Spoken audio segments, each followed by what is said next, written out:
What's up, everybody? It's Whimsy, your good boy with good vibes, and today I've got another deck for you.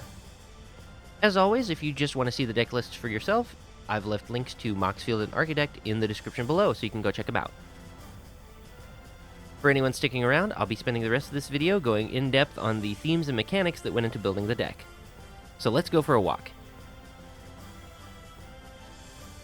Wizards of the Coast released a Final Fantasy set for Magic the Gathering, and while they did represent the classic Final Fantasy job system with the job select equipment, they tended to be more focused on the characters and events of each game rather than the exact mechanical identity of each of the jobs.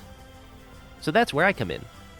I'm going to put a Final Fantasy job under the microscope, see what makes it tick, and try to build a deck around it. Before we get started, here are the rules for the deck build. Rule number 1. Each deck must contain at least one job select card, if it's available. Because we're building the deck around a Final Fantasy job, it makes sense to include that job's equipment. We may have to make a substitution for specific jobs, but at time of recording, we still have plenty of equipment to use. Rule number 2. Each deck must contain at least one crystal card. This means if we build a mono blue deck, we have to include the water crystal even if we're not planning to mill our opponents. Rule number 3. Each deck must contain at least one summon card. We'll be trying to pick the best summon for each deck based on its mechanics rather than just putting Bahamut in everything. Rule number 4. Play Final Fantasy cards. Now, this does not mean that every card in the deck has to be a Final Fantasy card, but we will be playing Final Fantasy variant art wherever it makes sense. We are also including a handful of cards that you probably wouldn't consider under other circumstances. For instance, in a single color deck, you really don't want a Chromatic Lantern, but we're including Crystal of Alter Cave here simply for the vibes. Rule number 5. No game changers. These aren't budget decks, and we're not restricting ourselves to a specific bracket. However, when you have best-in-class cards like Teferi's Protection, it's really hard to say no to including them in every deck you can. So we're just going to cut ourselves off from these cards altogether and see if we can come up with some more creative solutions to our problems. Now, with the rules laid out, let's get into today's build. So this deck is a little bit special. Not only is it the first time we've been challenged to a deck build directly, but it's the first time we may have to break one of our rules in order to get the job done. Of course, when I say challenged, I don't mean somebody called me out in the comments or anything, although you can certainly leave yours below if you want me to tackle a specific deck next. Hint, hint. No, what happened was we were playing Final Fantasy XI with some friends, and I was talking about these decks I've been doing. One of them said, "Hey, you should try building Corsair next," and I said, "Yeah, sure, no problem." Now, you may have noticed that Corsair is not the name of this video, so why did we land on Gambler? Let's get into the job breakdown, and I'll explain in more detail.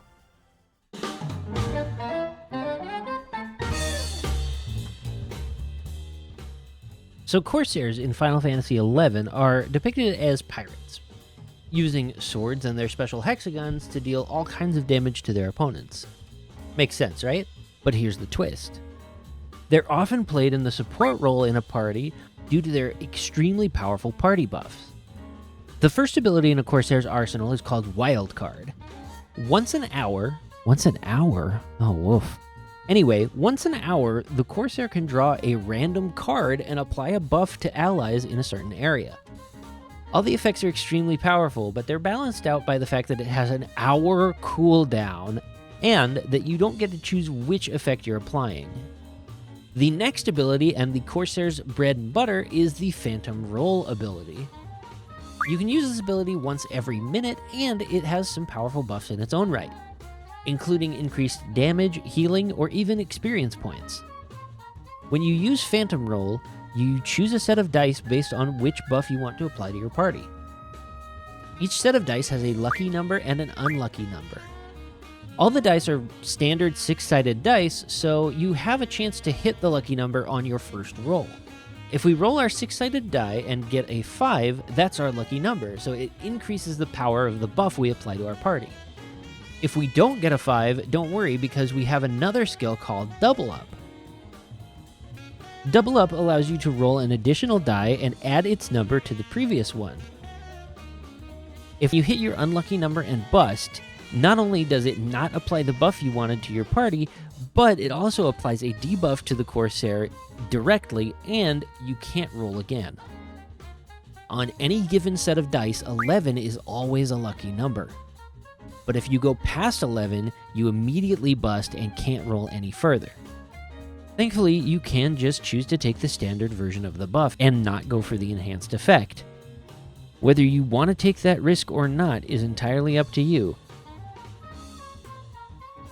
Now, you're very smart and clever and good looking, so I'm sure that you can already see the gambler comparisons. But just for the sake of argument, let's take a look at a few honorable mentions for other jobs that could draw comparisons to the Corsair. So there is no playable pirate job in Final Fantasy. That's just not a thing. Pirates are usually the enemies. There are plenty of those. However, there are Sky Pirates. Sky Pirate is a job used exclusively by Balthier and Vaughn from Final Fantasy XII, usually in spin-off games, and it usually shares a lot of its abilities with other jobs like Thief or Machinist. Thief is not a good point of comparison. They're usually closer to D&D rogues. They're all about stealing things from their opponents and stabbing them with knives. While pirates do be after that booty, the way the Corsair rolls is just too fundamentally different from Thief, so we're gonna rule that one out. Machinist gets us a little bit closer. Corsairs have a special hexagon, and Machinists, when they do show up in the Final Fantasy series, are all usually granted special access to firearms.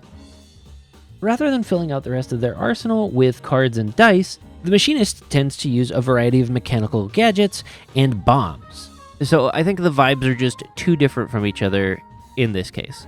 The final point of comparison is the Astrologian. Now, on release, Astrologian did have a random card draw mechanic, but that randomness has since been removed from the job entirely at time of recording. So the Astrologian will now draw specific cards in a specific order, which is just not how Wildcard really works. I know that was a lot, but we're finally ready to talk about gamblers. Let's start with Setzer Gabbiani. Setzer is Final Fantasy's first official gambler introduced in Final Fantasy VI. Similar to Corsairs, he can equip daggers, swords, a variety of gambler's tools, and some decent armor. And thanks to his special slot ability, he can deal a good amount of magic damage as well. Activating slot brings up 3 slot reels, covered in different symbols. Matching the symbols will get you a variety of different effects. Most of them are just magic damage, but there are some exceptions. The 777 jackpot is called Joker's Death, which destroys all of your enemies and immediately wins you the fight. It can even work on some bosses in the game that are normally immune to death effects. There's also a result that lets you summon an Esper. While the Esper is chosen at random, it does mean that you technically have access to some very powerful support abilities like Phoenix's Flames of Rebirth. You can also get Bahamut to come down and use Mega Flame. But Bahamut also has his own dedicated slot symbol, which I just think is kind of funny. Anytime you fail to get a match, you can end up with the Mysidian Rabbit, which is a small heal that can remove a few status effects as well. It's not strong enough to make him a primary healer, but it is handy to have in a pinch. The presence of the Mysidian Rabbit, however, does not mean that these slots do not have a fail state. If you land 2 7s and a bar like this, you'll end up with a different version of Joker's Death that will destroy your entire team. Once again, being immune to death effects will not save you from Joker's Death, however, you can prepare for it ahead of time with things like re-raise that'll revive your team once they're KO'd. Otherwise, it's game over. Now, if you don't want to risk the slots, don't worry. There's a special item in the game that Setzer can equip that will change his special ability from slot to Guild Toss. Guild Toss is a much more straightforward ability. It allows you to literally throw your money around to defeat your opponents. It's also unblockable damage, so it can be extremely powerful in the right circumstances. So this slot reel mechanic is used in a few other places throughout Final Fantasy, including limit breaks like Tifa's. However, when Tifa uses slot reels, it simply determines how much damage her limit break does, not the actual end result. For us to count characters as real gamblers, they need to have a wide variety of effects that result from matching the different symbols. And thankfully, our next character, Cait Sith, does just that. Cait Sith is the gambler from Final Fantasy VII, and there are actually 2 versions of this game now, so I will talk a little bit about the 7 remake Cait Sith, but for now, we're starting with the original. Final Fantasy VII's materia system allows you to mix and match different abilities and spells with different characters, so you can build most characters to play like just about any job you want. It's really the limit breaks that set these characters apart, and Cait Sith has 2 different limit breaks that both help identify him as a gambler-type character.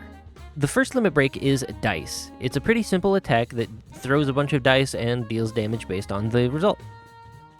His second limit break is Slots, which functions almost identically to Setzer's, though the symbols on the reels have changed pretty dramatically, and some of the results are quite different as well.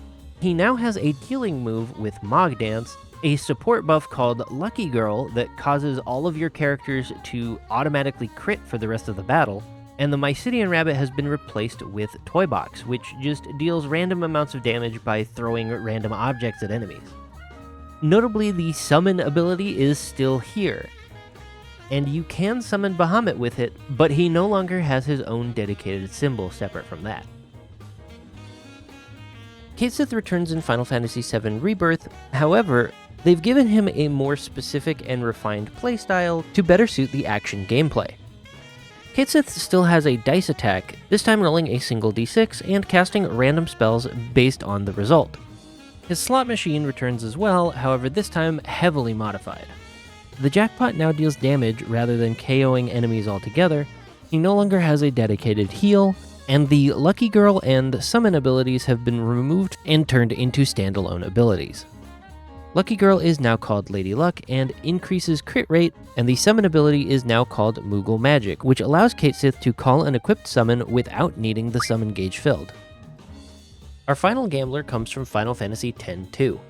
The Lady Luck Dress Sphere allows Yuna, Riku, and Pain to become gamblers and attack their opponents with various cards, dice, and slot reels.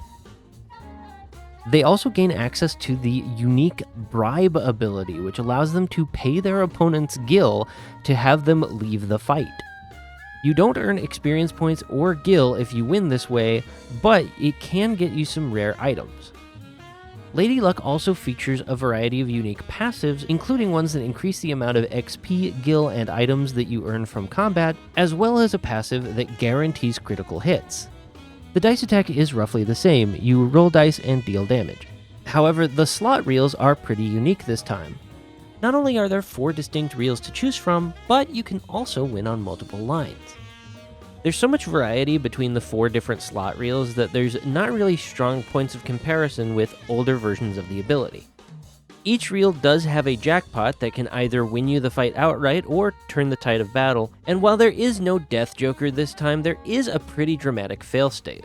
No matter what reel you're using, if you fail to get any matches, you'll get a dud, which will result in your entire team losing 75% of their current health.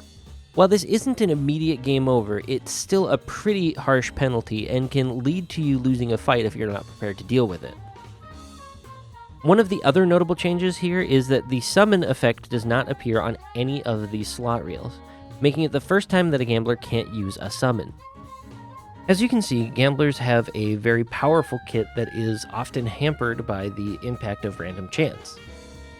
So let's see how we can translate that into a commander deck, starting with the Final Fantasy set. So the set itself doesn't have that much to work with in the way of random chance, but it does have more representation for gamblers than I was expecting, given how few games they appear in. The first card I want to highlight is this land, the Gold Saucer. The Gold Saucer is a hub for a variety of mini-games within the series, and as a land, it introduces a coin flip mechanic, which does give you an element of random chance, though it doesn't really line up with any of the gambler mechanics we've seen so far. There is one minigame that gets us close, though. In Triple Triad, players use cards to capture different spaces on a board. Whoever captures the most spaces at the end is the winner and can claim one of their opponent's cards as a prize. When you play a card next to an opponent's card, the highest number wins, allowing you to capture that space. There are a variety of other rules that can modify how a game is played, but those are the basics and the inspiration for this enchantment. This enchantment uses the properties of the cards themselves to gain advantage over our opponents, which gives us a more specific way of attacking our opponents with cards than just turning our creatures sideways. The last card worth pointing out from the main set is Edgar, King of Figaro. While he himself is not a gambler, his two-headed coin ability allows us to cheat at the first coin flip we would make every turn. Moving on to the commander decks, this is where Setzer and Katesith actually appear themselves. Setzer Wandering Gambler gives us another coin flip mechanic, and Katesith Fortune Teller once again cares about the mana value on top of our libraries. While his ability may be called Lucky Slots, what he's actually offering us is another way to attack our opponents with our cards. While that's kind of it for Gambler references specifically, I did want to also shout out Umaro Raging Yeti and Summon Magus Sisters, as they can offer us a variety of different effects chosen completely at random. And there's really nothing else in the Final Fantasy set for the Gambler job, so let's just move on to the deck. The Final Fantasy set gave us mostly just coin flip mechanics, and the actual Final Fantasy gamblers want us to attack with dice, cards, and slot reels. We'll take that Guild Toss gives us an excuse to flip some coins, but we want to build in more mechanics than just what's offered in an Is It Coin Flip deck. Let's start with dice. Thanks to sets like Adventures in the Forgotten Realms, Delina Wild Mage gives us a really easy way to turn our dice into damage. We can also include Strength Testing Hammer here. Next, we need to attack our opponents with cards, and this is where Katesith and Triple Triad come back into play. They both care about mana values on the top of our libraries, so we can rely on cards like Twilight Prophet to turn these cards into damage, while using effects like Cascade and Discover to gain additional advantage off of high mana values. Now let's talk about flipping coins. A quick note here, you do not need to have a coin with you at all times to play this deck. You can actually resolve a coin flip with a die. You can roll a d6, call odds or evens, and take the result as heads or tails. The trick here is that since you have dice rolling mechanics and coin flipping mechanics, you need to be clear about which thing you're doing when you roll a die. Rolling a die to resolve a coin flip mechanic does not count as rolling a die for the purposes of cards that care about dice rolls. Now, as for coin flipping in this deck, like I mentioned, Final Fantasy gamblers do not flip coins. However, Setzer Wandering Gambler and the Gold Saucer both give us coin flip mechanics. And Setzer is our iconic gambler character, so it doesn't make sense for us not to include them. We're also going to be including coin-flipping all-star Krark the Thumbless, as he gives us the best overlap with some of our other instants and sorceries. Next, let's talk about the slot machine. This is easily the hardest one to translate into Magic, since a slot machine has a set of predetermined outcomes that are chosen at random. There are some cards that choose targets at random, like Vial Smasher the Fierce, but the end results either don't have enough variety or don't have a predetermined outcome that we're looking for. What we really want is a card like Umaro Raging Yeti, who can get us a variety of results with minimal player input. While I would love to put Umaro in this deck, Slot is the primary ability of a gambler, so I'm really looking for something to put in our command zone, so that we can reliably use it every game. And luckily, I've found just the guy. Cult of Skaro is a 4-mana, 4/4 legendary artifact creature Dalek from the Doctor Who villain deck. Whenever Cult of Skaro attacks, choose one at random. Either put a +1 counter on each artifact creature you control, draw 2 cards, create a 3/3 black Dalek artifact creature token with Menace, or each opponent loses 4 life. While you could certainly argue that most of these abilities just result in your opponents losing more life, there is enough variety here that I'm pretty happy with this decision, and like I said, having it in the command zone means we'll likely get to use it every single game. Last but not least, I want to talk about ways to cheat. A good gambler relies on luck and skill, but a good adventurer knows that sometimes you have to make your own luck. Cards like Sensei's Divining Top can help us win those triple triad matches. Krark's Thumb can help us manipulate our coin flip mechanics, and if your friends are really cool, they'll let you play Krark's other thumb, and then you can have both of Krark's thumbs in the deck with Krark the Thumbless, and I just think that's neat. If your friends aren't that cool, we still have Pixie Guide and Will Blade of Frontiers to help us manipulate our dice roll effects. And finally, cards like Sakashima of 1,000 Faces and Quantum Misalignment allow us to copy our Cult of Skaro and win our slot machine on multiple lines.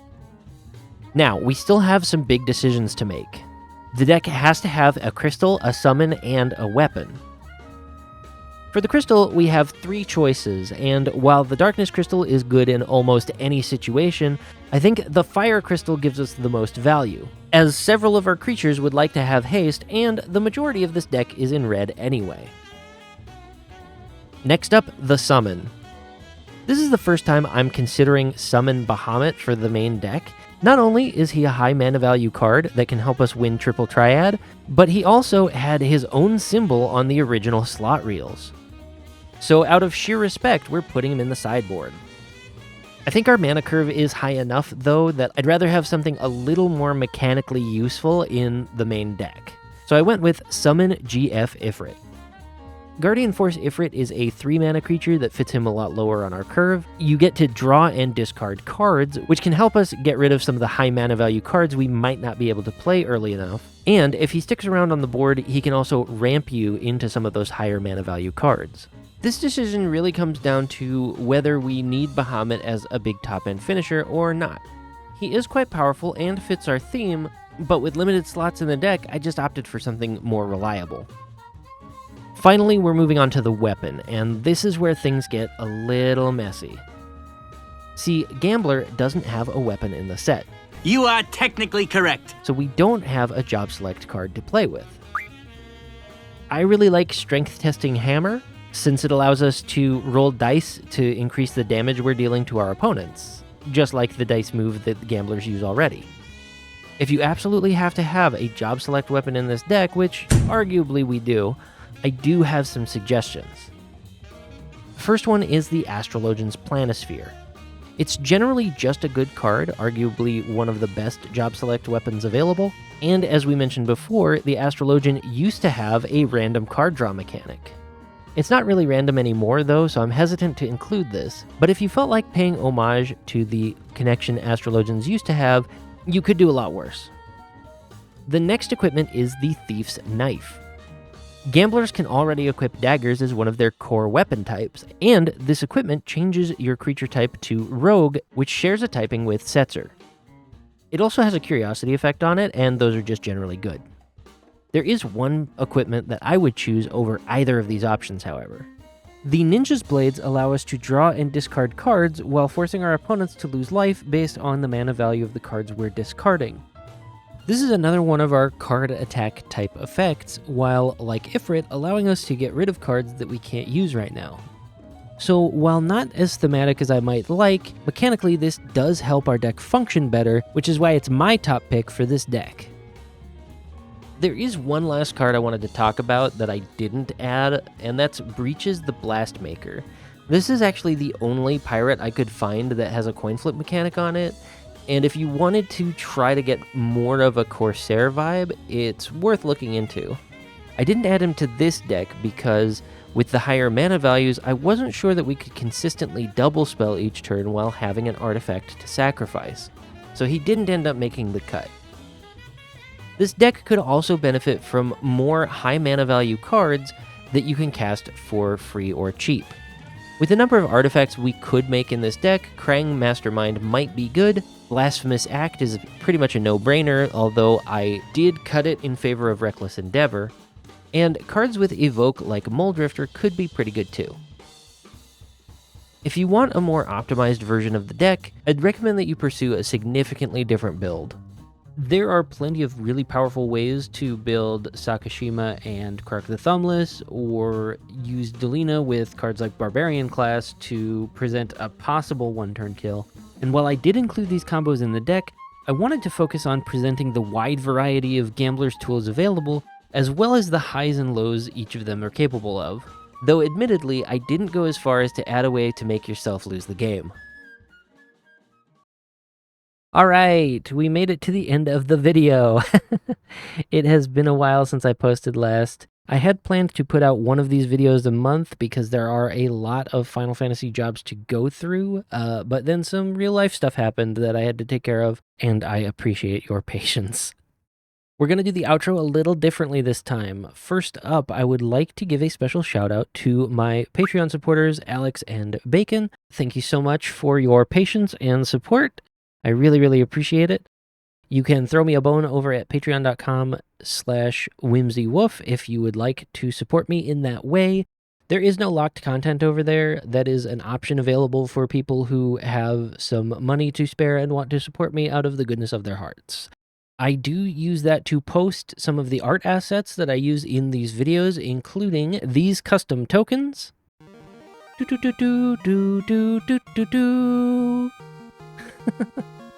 Sorry, my voice is a little rough today. I've updated these tokens pretty significantly. I finally got one of them printed, and I wasn't quite happy with how it turned out. So I made some changes, and this is going to be my second attempt at printing these tokens. I may have to change them again once I get a physical copy of one of these ones. I've updated all my social media accounts. I'm basically at whimsywoof everywhere. You can follow me on Blue Sky, Twitter, and Instagram.